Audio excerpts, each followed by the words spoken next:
Hello दोस्तों, good morning, good evening, Radhe Radhe. आपका हमारे यूट्यूब चैनल लक्ष्य क्लासेस एम के बरुआ सागर में एक बार फिर से स्वागत है।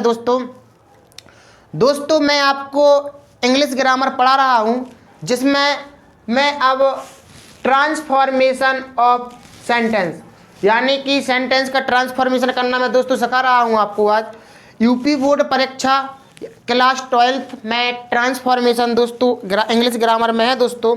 तो यूपी बोर्ड परीक्षा के लिए ट्रांसफॉर्मेशन ऑफ सेंटेंस यानी कि वाक्यों का रूप बदलना। तो दोस्तों ट्रांसफॉर्मेशन कहलाता क्या है? दोस्तों ट्रांसफॉर्मेशन कहलाता क्या है? तो किसी वाक्य के एक रूप को बिना अर्थ में परिवर्तन किए दूसरे रूप में बदल देना ट्रांसफॉर्मेशन कहलाता है। दोस्तों किसी वाक्य के एक रूप को बिना अर्थ में परिवर्तन किए दूसरे रूप में बदल देना ट्रांसफॉर्मेशन कहलाता है। तो दोस्तों ट्रांसफॉर्मेशन के दोस्तों कई नियम हैं। तो दोस्तों मैं आपको आज पहला नियम बता रहा हूं, रिमूव टू करना। दोस्तों क्या करना? दोस्तों एडवर्ब टू को हटाना। रूल 1 यानी कि एडवर्ब टू को हटाना। एडवर्ब टू को हटाना यानी कि इसको हम बोले रिमूव टू करना। दोस्तों क्या करना? Remove too. T double O वाले टू को, ये एडवर्ब टू कहलाता है। दोस्तों एडवर्ब टू को हम हटाना सीख रहे हैं। हम सबसे पहले एक एग्जाम्पल लेते हैं। लिखा है she is too weak. She is too weak to work. दोस्तों ये आपका एग्जाम्पल है, she is too weak to work. अब दोस्तों इसको हमें ट्रांसफॉर्मेशन करना है इसका, यानी कि बोले तो पेपर में पीछे लिख के आएगा रिमूव टू। रिमूव टू ऐसा दोस्तों लिख कर के आएगा। तो आपको इस रिमूव टू को करना है। तो दोस्तों हम क्या करेंगे, इसकी पहचान क्या है? T double O too, too के बाद आएगा आपकी एडजेक्टिव, फिर आएगा दोस्तों आपकी इन्फिनिटिव। क्या आएगा दोस्तों? आपका इन्फिनिटिव आएगा। फिर आएगा दोस्तों आपका इन्फिनिटिव। यदि आपकी एक कंडीशन बन रही है, रिमूव एडवर्ब टू, फिर एडजेक्टिव, फिर आएगा दोस्तों इन्फिनिटिव। तो दोस्तों हमें इसको बनाना कैसे है? सबसे पहले तो आपको इस रिमूव एडवर्ब टू को हटा करके आपको सो में बदल देना।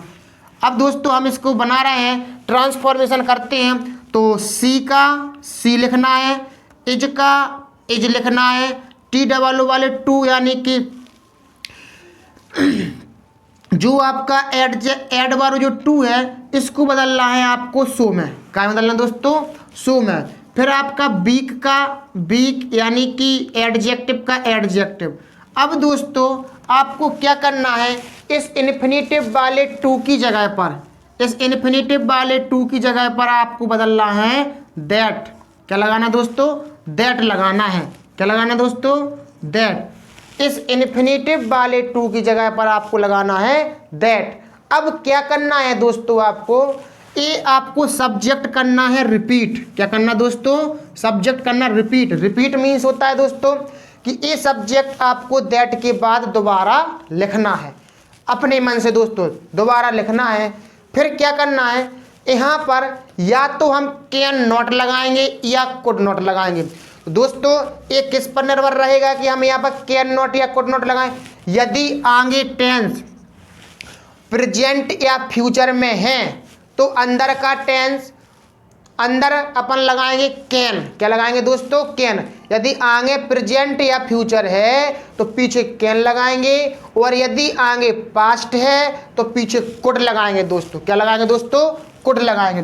तो दोस्तों अपनी इज लगी हेल्पिंग वर्ब हम समझ जाए कि ये प्रेजेंट में है, तो प्रेजेंट का दोस्तों कोई भी टेंस होना चाहिए यहाँ पर, या फ्यूचर का कोई भी है तो पीछे आप क्या लगाओगे, कैन लगाओगे दोस्तों, क्या लगाओगे, कैन। और दोस्तों अपने इस सेंटेंस में नॉट तो है नहीं है, जब नॉट है नहीं तो इधर पर नॉट लगेगा, यानी कि कैन नॉट आपका लगेगा। तो सब्जेक्ट रिपीट किया, इज हेल्पिंग वर्ब लगे यहाँ पर, तो कैन नॉट है नहीं है तो नॉट लगाएंगे। अब दोस्तों क्या बचा, वर्क, कैन नॉट वर्क। तो दोस्तों हमने कैसे समझा कि जो आपका एडवर्ब टू है, एडवर्ब टू की जगह पर आपको सो लगाना है, और इन्फिनेटिव वाले टू की जगह पर आपको दैट लगाना है, और सब्जेक्ट करना है रिपीट। यदि आगे प्रेजेंट या फ्यूचर है तो पीछे आप कैन लगाइए, और नॉट है तो हटाइए, नहीं है तो लगाइए। तो हमारे पास अभी नॉट है नहीं तो हमें नॉट लगाने पड़े, और फिर क्या रहे अपन आपका वर्क, वर्क का वर्क। अब दोस्तों इसका अर्थ देख लें, सी इज टू बिग, अर्थ चेंज नहीं होना चाहिए दोस्तों, इंग्लिश चेंज हो जाए लेकिन अर्थ चेंज नहीं होना चाहिए।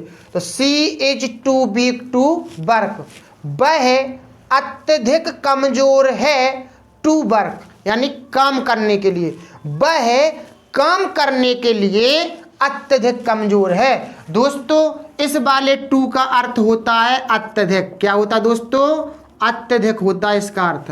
तो सी इज टू बिग, वह अत्यधिक कमजोर है टू वर्क, यानी काम करने के लिए। अब हम दोस्तों हमने इसका ट्रांसफॉर्मेशन किया तो इसको हमने क्या बनाया, सी इज सो बिग, वह इतनी कमजोर है दैट की, वह इतनी कमजोर है दैट की सी कैन नॉट वर्क, वह काम नहीं कर सकती है। यानी कहने का अर्थ क्या है, हम पहले कह रहे हैं कि वह अत्यधिक कमजोर है काम करने के लिए, यानी कि वो काम नहीं कर सकती दोस्तों, वो इतनी कमजोर है। यानी कि इसमें नॉट लगा नहीं, फिर भी इसमें नॉट का सेंस छिपा है दोस्तों, कि वह अत्यधिक कमजोर है काम करने के लिए, यानी कहने का अर्थ है वो काम नहीं कर सकती है। अब हम क्या कह रहे हैं, सी इज सो वीक, वह इतनी कमजोर है दैट की सी कैन नॉट वर्क, वो काम नहीं कर सकती है। तो दोस्तों मैं आशा करता हूं कि आपको समझ में आया होगा। टू प्लस एडजेक्टिव प्लस में इन्फिनेटिव दोस्तों, यदि आपका इस तरीके से यदि सेंटेंस का स्ट्रक्चर बना कि टी डबल ओ वाला टू आ जाए और फिर एडजेक्टिव आए फिर इन्फिनेटिव आए, तो समझ जाएं आप कि आपको टी डबल ओ वाले टू की जगह पर सू में बदलना है, वीक का वीक लिखना है, इन्फिनेटिव वाले टू की जगह पर आपको दैट लगाना है, फिर सब्जेक्ट करना है रिपीट, और फिर यदि आगे प्रेजेंट या फ्यूचर है तो कैन नॉट लगाइए, अगर आगे पास्ट है तो पीछे कुड लगाइए दोस्तों। यानी कि बोले हमें इधर लिखने दे रहे हैं, इसके बाद कैन नॉट या फिर कुड नॉट आता है दोस्तों लास्ट में।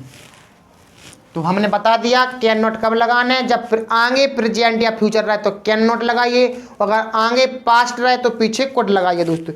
अब दोस्तों हम और आगे चलते हैं, एक सेंटेंस दोस्तों अभी इसमें नॉट नहीं था, अब हम नॉट वाला ले रहे हैं दोस्तों। He is too intelligent, he is too intelligent, he is too intelligent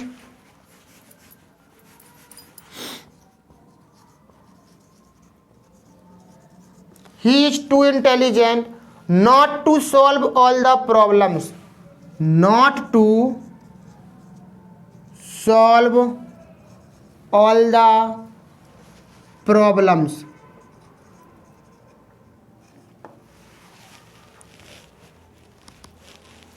दोस्तों हम देखते हैं, इसको हमें रिमूव टू करना है इस सेंटेंस का, तो कैसे करेंगे, नियम वही है, ही का ही, इज का इज, टी डबल ओ वाले टू की जगह पर क्या लगाना दोस्तों, सो, इंटेलिजेंट का इंटेलिजेंट, नॉट है दोस्तों, नॉट को हटा देना है, इस टू की जगह पर क्या लगाना आपको, दैट, क्या लगाना दोस्तों, दैट। अब दोस्तों दैट के बाद क्या करना है, सब्जेक्ट करना दोस्तों आपको रिपीट, क्या करना दोस्तों, सब्जेक्ट रिपीट, सब्जेक्ट ही है दोस्तों, इधर पर आपका ही आएगा। आगे प्रेजेंट है तो पीछे कैन लगाना है। क्या लगाना दोस्तों? कैन। अब दोस्तों इसमें नॉट है तो हम इधर पर नॉट हटा देंगे दोस्तों, कैन। अब क्या करेंगे दोस्तों? Solve all the problems. Solve all the problems. तो दोस्तों हमने आपको 2 सेंटेंस समझाए हैं। ये आपके क्लास 12th की यूपी बोर्ड परीक्षा में बहुत बार आ चुके हैं दोस्तों, तो आशा करता हूं कि इस बार भी आए और आप इस सेंटेंस को बना सकें। दोस्तों आपको समझ में आए होंगे। अब मैं और एग्जाम्पल लेता हूं इसी के आधार पर कि जो भी इसके टाइप में और आते हैं।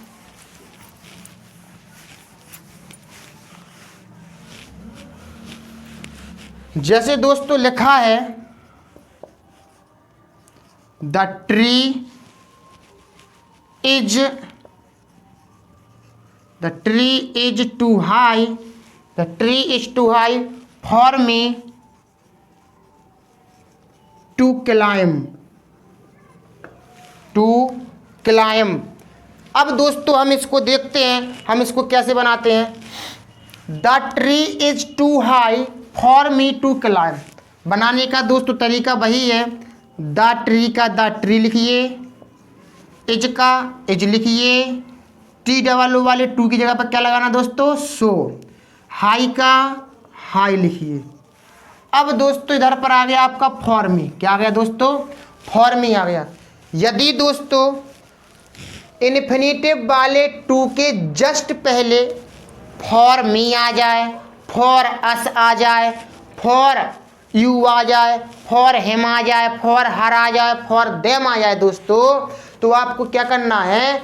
और यहाँ पर सब्जेक्ट निर्जीव हो तो क्या हो दोस्तों? यहाँ पर सब्जेक्ट निर्जीव हो और इन्फिनेटिव वाले टू के जस्ट पहले ऑब्जेक्टिव केस का अपना यहाँ पर प्रोनाउन आ जाए। जैसे for me, for us, for you, for him, for her, for them. यदि जी आ जाए तो आपको क्या करना है? फॉर मी का फॉर मी नहीं लिखना है इधर पर। इसका काम होता है कब? अब इसको छोड़ दें, टू की जगह पर क्या लगाएंगे दोस्तों? दैट। क्या लगाएंगे? दैट। अब दोस्तों जो सब्जेक्ट आपको रिपीट करना है, जो सब्जेक्ट आपको रिपीट करना है, उस सब्जेक्ट की जगह पर आप फॉर मी का आई लिखेंगे। क्या लिखेंगे दोस्तों? आई। आपने प्रोनाउन चार्ट पढ़ी होगी, जो ऑब्जेक्टिव केस का है और मी का सब्जेक्टिव केस क्या होता है दोस्तों? आई। अब दोस्तों क्या करना है? भाई कैन लगाइए या कुड लगाइए। आगे प्रेजेंट है, पीछे कैन लगाइए। नॉट इसमें है नहीं कहीं तो इसमें हम नॉट लगाएंगे। Can not climb. बस दोस्तों हमने आपको रिमूव टू करने का और दूसरा सेंटेंस बताया है कि द ट्री, यदि सेंटेंस ऐसा आ जाए the tree is too high for me to climb. अर्थ देख लें इसका। पेड़ अत्यधिक ऊंचा है फॉर मी टू क्लाइंब, मेरे लिए चढ़ने के लिए। पेड़ मेरे लिए चढ़ने के लिए अत्यधिक ऊंचा है। तो दोस्तों हम इसको बनाएंगे कैसे? द ट्री का द ट्री, इज का इज लिखते हैं, टी डबल ओ वाले टू की जगह पर आप सो लगाइए, हाई का हाई लिखिए। अब दोस्तों जो फॉर मी है तो फॉर मी को थोड़ी टाइम के लिए छोड़ दीजिए। इस टू की इन्फिनेटिव वाले टू की जगह पर आप दैट लगाइए। अब जो आपको सब्जेक्ट रिपीट करना था द ट्री, यहाँ पर सब्जेक्ट निर्जीव हो और यहाँ पर इन्फिनेटिव वाले टू के जस्ट पहले यदि कोई ऑब्जेक्टिव किसका आता है तो आपको सब्जेक्ट रिपीट करने के लिए द ट्री नहीं लिखना है। यहाँ पर दोस्तों क्या करना है? फॉर मी को आई में चेंज कर देना है इधर पर। और यदि आगे प्रेजेंट है तो यहाँ पर कैन लगाइए और नॉट है नहीं है तो नॉट लगाइए। अगर होता है यहाँ पर नॉट तो फिर हम यहाँ पर हटा देते, कैन नॉट क्लाइम का क्लाइम। अब दोस्तों इसका अर्थ सुनो। The tree is so high, पेड़ इतना ऊंचा है दैट कि आई कैन नॉट क्लाइम, मैं चढ़ नहीं सकता हूँ। यानी कहने का अर्थ क्या हुआ दोस्तों? अगर हमने पहला सेंटेंस यानी कि the tree is too high for me to climb, यानी कि पेड़ मेरे लिए चढ़ने के लिए अत्यधिक ऊंचा है, यानी कहने का अर्थ क्या है? हम चढ़ नहीं सकते दोस्तों उस पर। अब हम क्या कह रहे हैं? The tree is so high, पेड़ इतना ऊंचा है दैट कि आई कैन नॉट क्लाइम, मैं चढ़ नहीं सकता हूं। तो दोस्तों इसका अर्थ क्या है? इन दोनों सेंटेंसों का अर्थ चेंज नहीं हुआ है, ओनली इंग्लिश चेंज हो गई है। तो कहने का अर्थ यही है कि हम ट्रांसफॉर्मेशन में तो यही तो सीखना है कि सेंटेंसों का अर्थ में परिवर्तन किए बिना आप दूसरे रूप में उसको बदलें। तो हमने इसका अर्थ चेंज नहीं होने दिया और हमने इसको बदल दिया, ठीक है ना दोस्तों। अब हम और देखते हैं जब दोस्तों क्या हो। अभी दोस्तों क्या आ रहा था, टू के बाद एडजेक्टिव प्लस इन्फिनेटिव। यदि दोस्तों इन्फिनेटिव ना आए, यदि दोस्तों इन्फिनेटिव ना आए तब आप क्या करोगे, इस टू के बाद एडजेक्टिव ही आए, ओनली क्या है दोस्तों, एडजेक्टिव ही आए और कोई क्या नहीं आए, आपका इन्फिनेटिव वाला टू ना आए दोस्तों। तो आप क्या करेंगे, इस एडवर्ब टू को 3 कंडीशन में आपको बदलना है। इस टू को या तो ओवर में बदलें, क्या में बदलें दोस्तों, ओवर में बदल सकते हैं आप, एक्सट्रीमली में बदल सकते दोस्तों,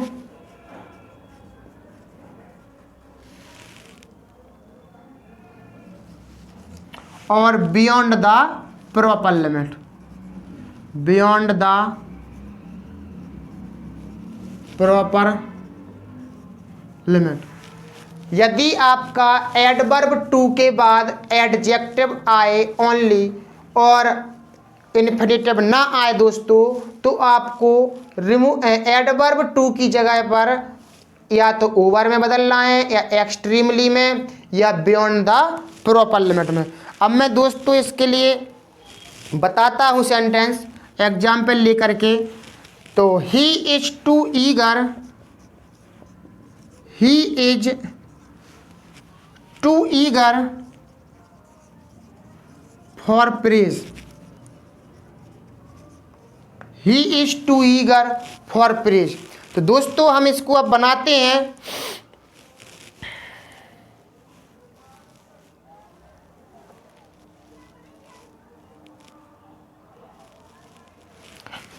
इस सेंटेंस को दोस्तों हमने देखा, एडवर्ब टू आ चुका है, इसके बाद आपकी एडजेक्टिव आई है और आगे इन्फिनेटिव नहीं आया है दोस्तों। तो एडवर्ब टू को हमें 3 भागों में चेंज कर सकते हैं, या तो टू को ओवर में बदलिए, या टू को एक्सट्रीमली में बदलिए, या टू को बियॉन्ड द प्रॉपर लिमिट में बदलिए। 3 तरीके से दोस्तों हम बदल सकते हैं। तो हम बदल के आपको दिखा रहे हैं, ही का ही, इज का इज, इस टी डबल वाले टू को पहले बदलेंगे हम ओवर में, क्या में दोस्तों, ओवर में, ओवर ईगर फॉर प्रेज। अब दोस्तों इसके बाद में एक्सट्रीमली में देखिए, he is, he is, he is extremely, he is extremely eager for praise, eager for praise, he is extremely eager for praise. अब दोस्तों हम बियॉन्ड द प्रॉपर लिमिट में भी आपको बदल करके दिखा रहे हैं। दोस्तों बियॉन्ड द प्रॉपर लिमिट थोड़े अलग तरीके से बनता है। कैसे, ही का ही लिखिए, एज का एज लिखिए। अब इस टू की जगह पर आपको बियॉन्ड द प्रॉपर लिमिट लिखना है, तो बियॉन्ड द प्रॉपर लिमिट सबसे लास्ट में लिखना। पहले आप पूरा सेंटेंस लिख लीजिए दोस्तों। हमने पूरा सेंटेंस लिख लिया, ही का ही, इज का इज, ईगर का ईगर, फॉर का फॉर, प्रेज का प्रेज। अब है दोस्तों beyond the proper limit, beyond the proper limit. अब दोस्तों इसका अर्थ सुनिए, सारे सेंटेंसों का अर्थ एक जैसा ही रहेगा। तो दोस्तों यदि एडवर्ब टू के बाद एडजेक्टिव आए और एडजेक्टिव के बाद कोई इन्फिनेटिव ना आए, तो आपको क्या करना है, इस एडवर्ब टू को ओवर में चेंज कर सकते, एक्सट्रीमली में चेंज कर सकते, बियॉन्ड द प्रॉपर लिमिट में भी चेंज कर सकते। अब दोस्तों बनाने के लिए क्या है, he is too eager for praise, वह अत्यधिक उत्सुक है फॉर प्रेज, प्रशंसा के लिए, वह प्रशंसा के लिए अत्यधिक उत्सुक है, वह प्रशंसा के लिए अत्यधिक उत्सुक है। अब दोस्तों हम इसको ट्रांसफॉर्मेशन करेंगे इसका, तो क्या टू को ओवर में बदलिए। ओवर का अर्थ भी दोस्तों अत्यधिक होता है, आप समझते हैं। ओवर में अपन कहते ओवर काम कर लिया, या ओवर मतलब ज्यादा हो गया। तो ही इज ओवर ईगर, वह ज्यादा उत्सुक है या फिर अत्यधिक उत्सुक है फॉर प्रेज, प्रशंसा के लिए, अर्थ वही है। एक्सट्रीमली का अर्थ भी ज्यादा होता है यानी कि अत्यधिक, वह अत्यधिक उत्सुक है प्रशंसा के लिए, यानी अर्थ वही है।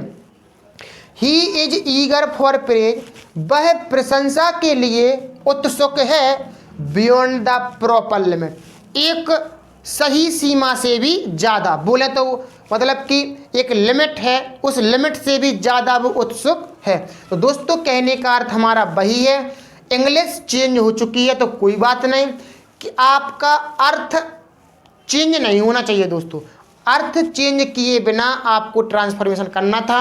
हमने आपको ट्रांसफॉर्मेशन का पहला नियम बता दिया, एडवर्ब टू को हटाना, यानी कि रिमूव टू करना। क्या करना दोस्तों? रिमूव टू करना। दोस्तों मैंने आपको सरल भाषा में बताया है।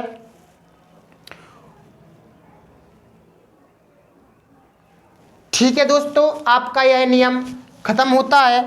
अब दोस्तों हम सेकंड नियम की ओर चलेंगे। आज के लिए इतना ही। आपको हमारी वीडियो अच्छी लगी हो तो हमारी वीडियो को लाइक, शेयर और हमारे यूट्यूब चैनल लक्ष्य क्लासेस एम के बरुआ सागर को यदि आपने सब्सक्राइब ना किया हो तो दोस्तों सब्सक्राइब कीजिए और वीडियो को ज़्यादा से ज़्यादा शेयर कीजिए।